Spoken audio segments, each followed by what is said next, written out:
America અને ઈરાનના યુદ્ધને કારણે હાલ ડીઝલ, પેટ્રોલ સહિતની પેટ્રોલિયમ પેદાશની ખૂબ અછત જોવા મળી રહી છે. પોરબંદર જિલ્લાની જો વાત કરીએ તો છેલ્લા 4-5 દિવસથી પેટ્રોલ પંપ ઉપર લાંબી કતારો જોવા મળી છે. વાહનો છે, આ ઉપરાંત ખેડૂતો છે પોતાના કેરબા અને બેરલ લઈને ડીઝલ લેવા માટે આવે છે. કારણ કે અત્યારે હવે ચોમાસું નજીક છે, ખેડૂતોને ખેતી કામ માટે ડીઝલની ખૂબ જરૂરિયાત રહેતી હોય છે. એને કારણે હાલ ડીઝલની ક્રાઇસિસ જોવા મળી રહી છે. પરંતુ ખેતીની જો વાત કરીએ તો અત્યારે તે પ્રમાણે ખેડૂતોની જે સ્થિતિ છે, અત્યારે એમને પેટ્રોલ પંપ ઉપર કેરબા, ટ્રેક્ટર લઈને લાઇનમાં કલાકો સુધી ઊભવું પડે છે. પહેલાંના સમયમાં બળદની મદદથી ખેતી થતી હતી, ત્યારે આવી કોઈ જરૂરિયાત નહોતી. પરંતુ એ સમય આખો અલગ હતો. અત્યારે પેટ્રોલ, ડીઝલનો ઉપયોગ વધ્યો છે, ખેતીમાં ડીઝલનો ઉપયોગ સૌથી વધારે છે. ત્યારે બળદની કિંમત અત્યારે ખેડૂતોને સમજાય છે. હાલ આપણે બગવદર ખાતે છીએ, આપણી સાથે ખેડૂત છે અને એ વર્ષોથી બળદની મદદથી ખેતી કરે છે. પરંપરાગત આ ખેતી ચાલી રહી છે. દાદા, આપનું નામ શું? પહેલાં તો બાબુ કાવડદા. બાબુભાઈ, જે રીતે પહેલાં બળદથી કઈ રીતે ખેતી થતી હતી? બળદથી બધું કામ થતું. ખેડવું, રાપલવું, વાવવું, વખાડવું. કેટલી જોડી બળદ હતી એ સમયમાં તમારે? બળદ ને તો એક બે જોડું હોય જ. અને બળદનું જતન કરવા માટે શું જોતું તમારે?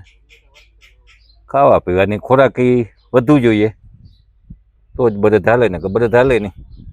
એનું જતન કઈ રીતે કરતા તમે? જતન તો કરવું જ પડે ને, જતન ન કરે તો હાલે નહીં. બળદ એટલે હાથ પગ ઉતા.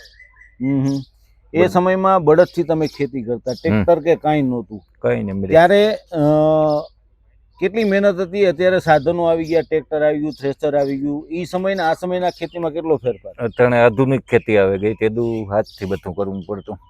કેટલો સમય લાગતો એમાં ને ટ્રેક્ટરમાં ને બળદથી તમે ખેતી કરતા? એમાં શું ડિફરન્ટ હતો? ડિફરન્ટ એટલી સમય તો લાગે.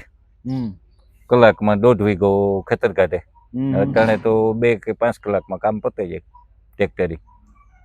ત્યારે બળદથી 1.5 દિવસ થતો, કેટલા દિવસ થતા? જમીન પ્રમાણે, કે જેટલી જમીન હોય એટલી. હાજી 10 વીઘા 20 વીઘા ખેતર વવાઈ જાય. હવે તમે માની લો કે એ સમયમાં બળદ છે એ ખેડૂતનો પરિવારનો સભ્ય થઈ જતો.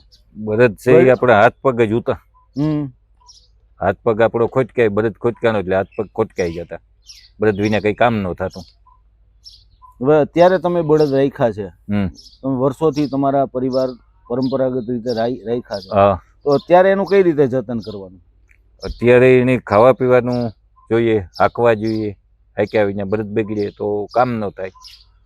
અટાણે આધુનિક ખેતી, ટ્રેક્ટરો બધી વાહન આવે ગયા એટલે બળદની કિંમત ને છૂટા કરી દીધા.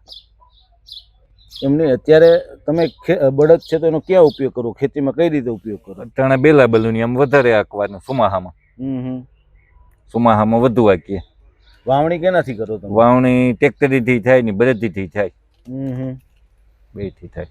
અત્યારે માની લો કે ડીઝલ પર આધારિત થઈ ગયું. ટ્રેક્ટરમાં ડીઝલ હોય તો જ હાલે. તમે પેટ્રોલ પંપે જોઈ છે લાંબી કતારો છે. તમને એવું લાગે છે કે બળદ રાખવા જોઈએ જેથી એનો નિભાવ થાય, ગૌધન સચવાય અને ડીઝલની એટલી જરૂરિયાત ઊભી ન થાય, એવું ખરું? હા, ડીઝલ ન હોય તો આ બળદ હોય તો ખેડ હાલે. અત્યારે તમારી પાસે છો તો અત્યારે તમારે ડીઝલની જરૂરિયાત રહે ખરી? ડીઝલ હોય તો સેટો પર હોય તો જરૂર રહે, નકર ઓછી જરૂર રહે.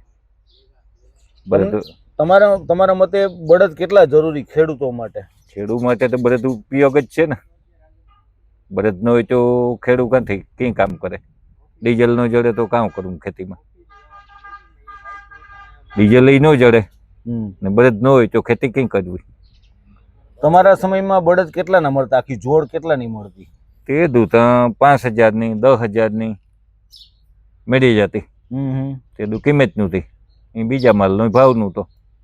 અત્યારે શું સ્થિતિ છે?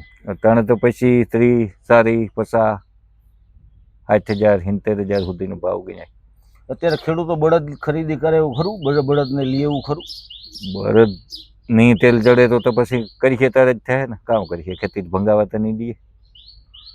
અત્યારે મોટા ભાગના સિટીમાં બળદ જ રખડે, ગાય ઓછી છે, એ બધી માલિકીની. પણ ખેડૂતનો જીવ એટલે બળદ હતો કે ભાઈ એને ખેતીમાં એનો રોજગારી માટે બળદ હતા. હવે એને છૂટા કેમ મૂકી દીધા? એનું કારણ શું? એમ ખેડૂતોએ અને ખેડૂત કામ કરવું નથી, બધી હાથી વાર લાગે, ટ્રેક્ટરની ઉતામળી થાય છે, ટ્રેક્ટરની કામ વહેલું પતે, બધી મોડું પતે કામ. તમે શું કહો, ખેડૂતે બળદ રાખવા જોઈએ કે કેમ? ખેડૂતને બળદ રાખવા જોઈએ, નકર ખેતી ભાંગે પડી છે. નામ શું દાદા તમારું? બાબુ કા વડોદરા. આ હતા ખેડૂત કે જેઓ વર્ષોથી બળદ આધારિત ખેતી કરે છે. બાબુભાઈનું કહેવું એવું છે દરેક ખેડૂતોએ બળદ રાખવા જોઈએ. આવી કપરી પરિસ્થિતિ, હવે સમય બદલાયો છે, આ કપરી પરિસ્થિતિ અવારનવાર આવવાની છે. ડીઝલની જે જરૂરિયાત માટે અત્યારે જે ખેડૂતો દોઢ દિવસ સુધી પેટ્રોલ પંપ ઉપર ઊભા રહે છે, જો એમની પાસે બળદ હોય તો એ આરામથી ખેતી કરી શકે, સમય અનુસાર ટેકનોલોજીનો ઉપયોગ થાય. પરંતુ જ્યારે આ ટેકનોલોજી છે, આ મશીન છે, ગમે ત્યારે બંધ પડી જાય ત્યારે કુદરતે આપેલી જે વસ્તુ છે એ જ ઉપયોગમાં આવે છે. કોરોના કાળમાં જે રીતે વૃક્ષોનું લોકોને મહત્ત્વ સમજાયું, એમ અત્યારે ડીઝલની અછત ઊભી થઈ છે ત્યારે ખેડૂતોને બળદનું મહત્ત્વ સમજાયું છે. અત્યારે માર્ગો ઉપર બળદ ફરે છે. એક સમયે ખેડૂત પરિવારનો સભ્ય બની રહેતો બળદ અત્યારે રસ્તા ઉપર છે. પરંતુ કુદરત જ્યારે વિફરે છે અને જ્યારે પરિસ્થિતિ આવે છે ત્યારે ખેડૂતને બળદ યાદ આવે, કારણ કે અત્યારે ડીઝલની અછત છે. ને હજુ પણ જો કપરી પરિસ્થિતિ થશે અને ડીઝલ નહીં મળે તો ફરજિયાત પોતાની ખેતીને ખેડવા માટે, પોતાની આજીવિકા માટે ચોક્કસપણે બળદનો ઉપયોગ કરવો પડશે. એટલે સમય ભલે બદલાય પરંતુ જૂનું તે સોનું એ હકીકત છે. સહયોગી દેવશી કારાવદરા સાથે જીતેશ ચૌહાણ, પોરબંદર ખબર.